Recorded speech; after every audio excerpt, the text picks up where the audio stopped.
مولاي صل وسلم دائما أبدا على حبيبك خير الخلق كلهم مولاي صل وسلم دائما أبدا على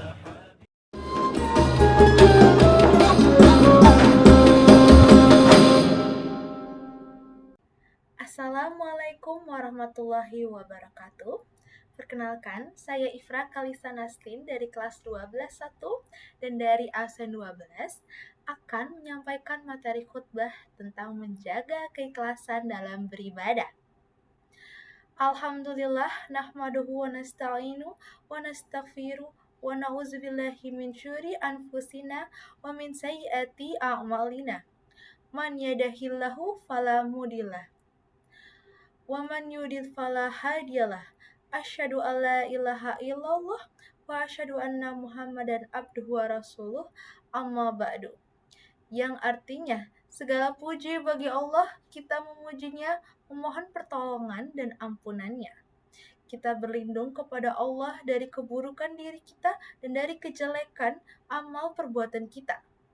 Barang siapa yang diberi petunjuk oleh Allah, maka tidak ada yang bisa menyesatkannya.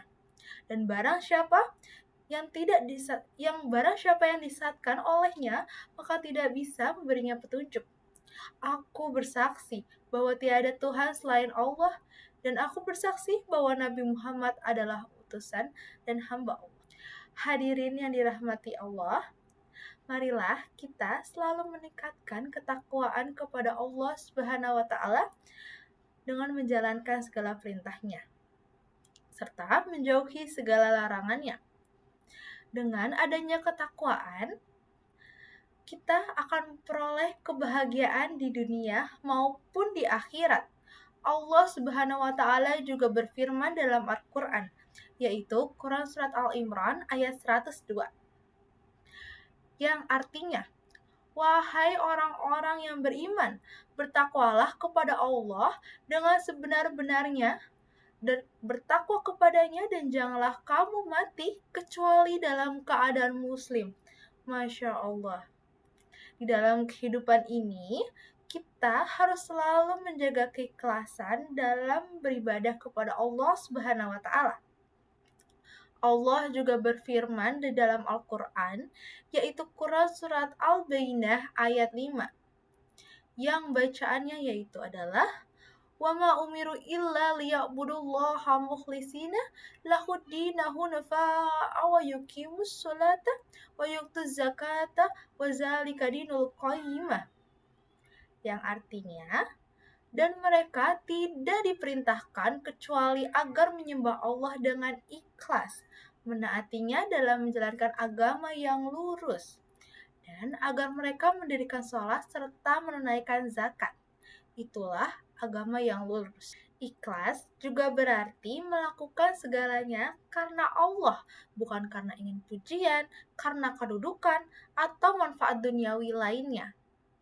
Rasulullah SAW juga bersabda, Innama a'malu binniyat wa innama likulli imri'in ma nawa, yang artinya, sesungguhnya segala amal itu tergantung dari niatnya, dan seseorang akan mendapatkan sesuai dengan apa yang ia niatkan.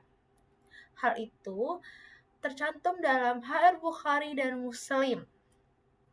Hadirin yang dimuliakan Allah Subhanahu wa Ta'ala, banyak sekali amal yang secara lahir terlihat baik, tetapi niatnya tidak karena Allah, maka amal tersebut akan sia-sia. Sebaliknya, walaupun amal itu sedikit, walaupun amal itu kecil, tetapi dilakukan dengan ikhlas dan akan bernilai sangat besar di hadapan Allah Subhanahu wa Ta'ala. Sebagai contoh, sedekah yang diberi dengan harapan agar dipuji dan orang akan kehilangan keberkahannya. Sebaliknya, sedekah yang diberikan dengan tulus, dengan ikhlas, meskipun itu sedikit, akan bernilai pahala yang besar. Oleh karena itu, kita harus terus selalu mengoreksi niat kita dalam setiap amal ibadah.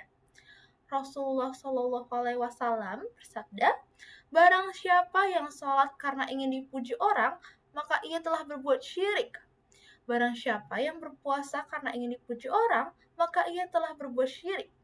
Dan barang siapa yang bersedekah karena ingin dipuji orang, maka ia telah berbuat syirik. Hal tersebut tercantum dalam HR Ahmad. Nauzubillah min zalik. Semoga kita dijauhi dari hal-hal seperti itu. Hadis ini mengingatkan agar kita selalu menjaga keikhlasan dalam beribadah. Karena jika tidak, ibadah yang kita lakukan akan tidak diterima oleh Allah Subhanahu wa taala. Tanda-tanda keikhlasan dalam beribadah agar kita bisa mengetahui apakah kita sudah ikhlas dalam beribadah, ada beberapa tanda keikhlasan yang bisa kita perhatikan. Yang pertama, tidak mencari pujian dari manusia. Orang yang ikhlas tidak peduli apakah amalnya diketahui orang lain atau tidak, karena ia hanya mengharapkan ridha Allah. Yang kedua, konsisten dalam beribadah. Orang yang ikhlas tetap melakukan ibadahnya dengan tekun, baik saat sendiri maupun di hadapan orang lain. Tidak mudah kecewa. Yang ketiga, jika seorang beramal karena Allah, maka ia tidak kecewa ketika tidak mendapatkan penghargaan dari manusia. Yang terakhir atau yang keempat, tidak membanggakan amal ibadah. Orang yang ikhlas tidak merasa lebih baik dari orang lain karena amal ibadahnya. Segala puji bagi Allah atas segala nikmatnya, kita bersyukur atas hidayah dan taufiknya. Aku bersaksi bahwa tiada Tuhan selain Allah dan aku bersaksi bahwa Nabi Muhammad adalah utusannya. Hadirin yang dirahmati Allah, marilah kita selalu meluruskan niat kita dalam setiap ibadah kita, baik dalam sholat, puasa, zakat, maupun amal kebaikan lainnya. Semoga Allah Subhanahu wa taala menerima segala amal ibadah kita dan menjadikan kita hamba-hamba yang ikhlas. Amin amin ya robbal alamin. Ya Allah, jadikan kami hamba-Mu yang ikhlas dan terimalah amal ibadah kami dan jadilah kami murni karena-Mu. Aku mengucapkan perkataan ini dan memohon ampun kepada Allah untuk diri saya dan kalian. Mohon ampun kepada sungguhnya Dia Maha Pengampun lagi Maha Penyayang. Sekian kultum dari saya. Wassalamualaikum warahmatullahi wabarakatuh.